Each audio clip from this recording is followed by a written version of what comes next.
Hi, it's Shelley with Strategic Sales Advisors, and welcome back to my channel, Building Sustainable Sales. This year, I'm sharing content designed to help business owners enhance their sales processes, strategies, teams, and systems to drive sustainable growth. And today, we're going to explore a key driver of sales success, and that is effective goal setting. Setting clear and actionable goals can be the difference between a high-performing sales team and one that struggles to meet expectations. So let's dive into the role of goal setting, how to do it effectively, and how it can transform your team's performance. So let's start by asking, why is goal setting so important to sales? Well, believe it or not, I have worked with companies and talked with companies and organizations out there that do not provide at minimum revenue goals for their sales teams. So I always ask, how are you providing focus, direction, and motivation to your team without some type of goal or goal program? Goals turn big picture business objectives into actionable steps, making it easier for everyone to understand what's expected and how they contribute to that success. I'm always one of those that even when I was in leadership roles down to just general sales roles, that I needed to understand the big picture. What was the overall objective for the year or the overall goal for the year? So I understood where my portion of that, where I fit in.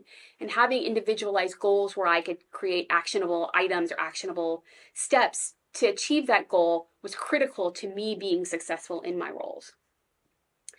I always say, without having some type of goal or goals in place, it's like asking your sales team to play a game without knowing the rules or how to win, right?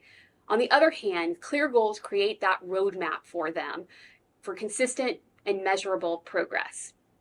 So let's talk about the pros and cons of setting versus not setting revenue goals. Because as I mentioned, I run into this quite often with companies where they haven't set revenue goals. They're just like, go sell and you'll get commission on whatever you sell, right? And all well and good, but some of the pros with actually setting revenue goals is it actually provides the sales teamer with a clear target for what they should be aiming for. Whether that's a team goal or an individual goal, there's a target in place where they know what they're going after. It helps them align sales efforts with the business financial objectives, right? And it helps motivate performance by creating a sense of achievement when goals are met.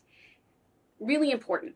So the cons with not setting goals: it can lead to a lack of direction, making it harder to track progress, right? How do you track success or progress if there's no target there?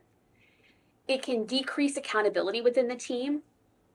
If you have people on your sales team that are not high motivated or high self-starters or self-motivated to achieve, sometimes you can get people on the team with that lack that just aren't motivated to sell, aren't motivated to make that phone call, aren't motivated to meet with people. They're happy with what they're doing, or they're happy with what revenue they have coming in.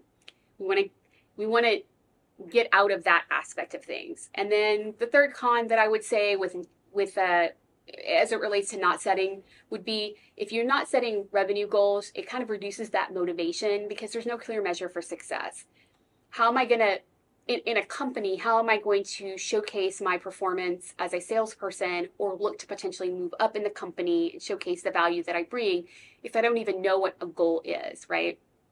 Let's talk about leveraging not just revenue goals, but other goals, SMART goals for sales teams outside of that revenue space. Revenue goals are really important. There are some out there that say, don't set revenue goals, just let the sales team go out and sell. I'm not one of those that says that from my experience. I think that revenue goals need to be set. I think it gives you financial targets. I think it ties back into your business objectives, all of that type of thing. So they're very important, but they're not the only type of goal your sales team should be focused on for the year. And this is where SMART goals come in. Again, specific, clearly define what you want to achieve, measurable, ensure that that progress can be tracked through data, achievable, set realistic targets, relevant, align with your sales team's overall objectives, and time bound, right? Set a deadline for completion. So instead of saying something like, we need more leads, that's not a SMART goal, right? It's not something that's going to be, you can't track that. We want to be able to say things like, we want to generate 50 new qualified leads by the end of the month through LinkedIn outreach, something like that. The clarity makes that easier to take action and measure success. So when we talk about goals outside of revenue goals, right? Revenue is going to be the number one goal for every sales team member, but there might be things like time management that need to be focused on. Maybe you have a sales team member that struggles with that, and that's something that you want them to focus on for the year. Could be, learning something new, or it could be cross training on the operational aspect of your company or organization so that they are much more familiar with the business at hand. It could be part of your succession planning. So if you are looking at a sales team member who potentially could become a sales leader in the future, right? We want to give them potentially training around leadership skills, because the worst thing we can do is take a really great, highly motivated salesperson and move them into a sales leadership role and not give them the tools and resources to learn how to be a sales leader. Just don't do it. So there are other things that you can give to sales as part of goal setting that I think are really, really important. And it could be things that they're interested in within their career or succession path, or it could be things that you feel based upon their performance that they need additional assistance with to grow and to continue to develop within their role itself. So let's talk about the different types, right? We mentioned revenue goals. That's the sales revenue that your team should be achieving within that time frame, right? So individual or team goals, whichever one you do, we've given them that time frame of when those need to be achievable. Activity goals. I've mentioned this in previous videos. When I'm building compensation plans out, I create activity goals because activities breed success. They breed that revenue. So targets for actions like number of calls, number of emails, number of meetings, those types of things, number of demos if you do demos, creating an activity goal for them. That's another yardstick measure that they can strive to attain for that will help them through their success. Training goals. Objectives for improving skills, such as completing sales training courses or mastering new tools or resources. AI has become really, really prevalent in a lot of different things. So right now, maybe AI is something that you want your sales team to become much more familiar with, and how could that tool help you in your business and help in sales growth? Customer retention goals, targets for maintaining or increasing client satisfaction and loyalty, right? That's again something that is beneficial, not just for the sales team, but for the company as a whole. And then potentially pipeline goals, right? Metrics focused on building and maintaining a healthy sales pipeline. So let's, again, an example. An activity goal might be for each sales rep in your team to book 5 discovery calls per week. And that ensures that you've got a steady stream of new prospects coming in and that your pipeline is healthy. It could be that a company I worked with, it was a software as a service company, and they had brought on new business development people. And at the time, the business development people were just doing prospecting and appointment setting. And then it was going over to their account management team to then do the discovery and then the demo and close the business. And what we discovered through that process was that the development reps were setting a ton of appointments, but we weren't getting a lot of conversion going through. And we discovered that the sales reps really, they didn't understand the qualification criteria. So when we transitioned over discovery to them, at least the initial part of discovery, they started to understand when a client or customer that they were setting an appointment with was or was not qualified. So now when it was getting to the account management team, those qualified teams, those qualified potential customers were going to the account management team, who was able to then take those through the demo and into the closing process much quicker and much easier, because they were being given the right kind of clients. The pipeline was much healthier, is what I'm trying to say.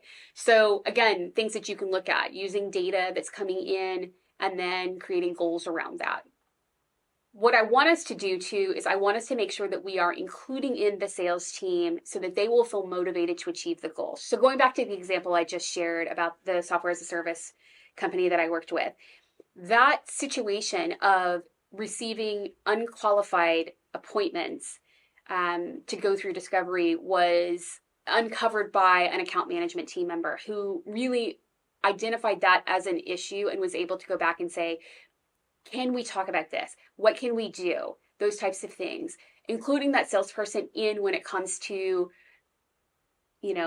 setting goals and figuring out the processes was critical to the success of growing their business, simply because there was an identified issue, a blockage happening, and understood that the business development people had specific goals tied around the number of appointments they set, but it wasn't the number of qualified appointments they set. So we could pivot that goal and make it qualified appointments, then that made much more sense. There was a higher likelihood of conversion and time usage through that, because the business development person was already talking and setting appointments. Why not have that initial discovery?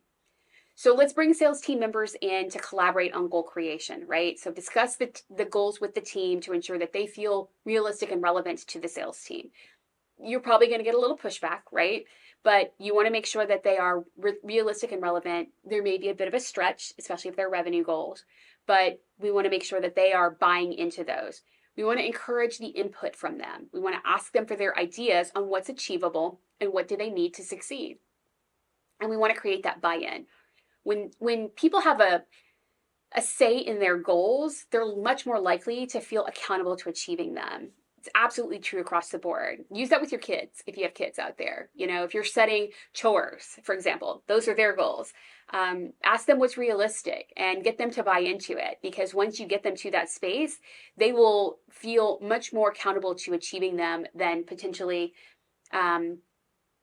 your team members that are not involved in that. Now, setting goals is only half the battle. You also need to track progress consistently. So here's how. Again, we're going to use our CRM to monitor those key metrics like conversion rates or sales cycle length. We're going to schedule regular check-ins with your team to review progress and discuss challenges.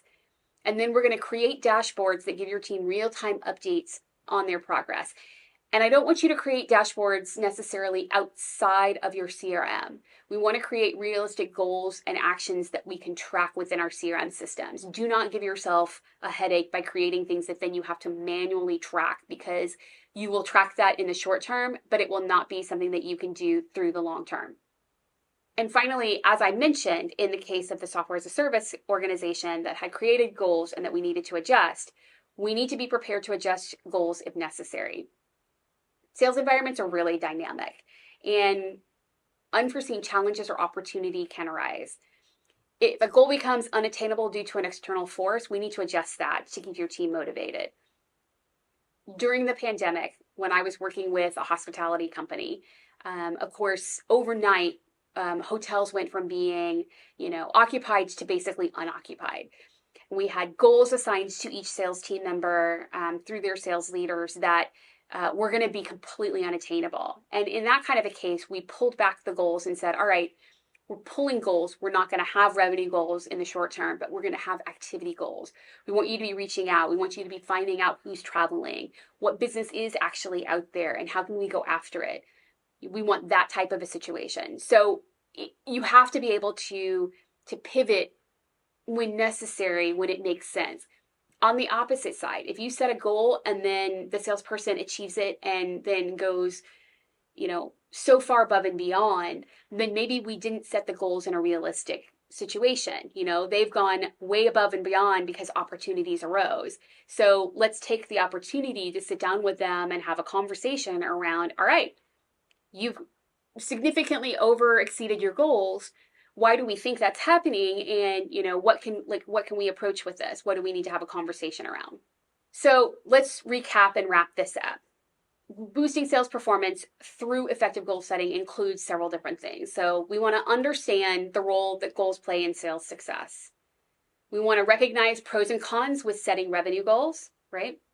We want to leverage SMART goals for clear and actionable targets outside of the revenue goal. Revenue goal is going to be a pretty smart one. Got to hit this by this date, right? But we want to have other opportunities, other goals that we want our sales team members to focus on as well, for their benefit and for the company benefit. We want to set those different types of goals, from revenue to activity and training and other, just even job growth. We want to involve our teams in that goal setting process. And then we want to track those processes with tools and regular check-ins. And finally, we need to be able and flexible enough to adjust goals as needed so they can stay relevant and achievable. And when we do this right, goal setting doesn't just motivate your team or your sales team, it drives that measurable results and the long-term growth. So I hope you found this video helpful, and don't forget to like, comment, or subscribe for additional insights. Now, let me know in the comments, what's your biggest challenge with goal setting for your sales team? I'd love to hear your thoughts. Thanks for watching, and I'll see you next time on Building Sustainable Sales. Bye for now.